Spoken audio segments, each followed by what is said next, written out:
तो hello guys, आप लोग यूट्यूब चैनल। तो गाइस आप सबका स्वागत है मेरे नए ब्लॉग में। तो गाइस मैं फिलहाल मतलब सुबह उठ चुका था, सो गए। तो मैंने बाहर देखा, बहुत जोर की बारिश हो रही थी।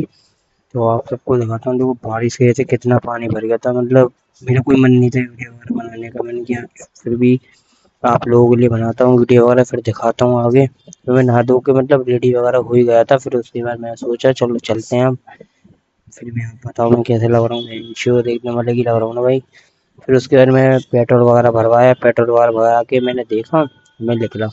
गाइस मेरे थोड़े से बताए हैंडवेट में एक दिक्कत आ रही थी। जैसे मैंने मतलब फ़ोन लगा रहा था ना, फ़ोन जैसे ही मैंने लगाया भाई, तुरंत ही हैंडशोर फ़ोन नीचे, मतलब फ़ोन लगाने के बाद भी नीचे झुक रहा।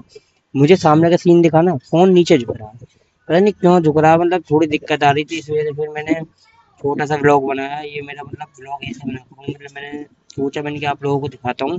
तो मैंने कि फिर भी मैंने ऐसे व्लॉग बनाए, तो मैंने फिर भी आपको अच्छा लगे। Desvíes la mirada, quédate cerca de mí.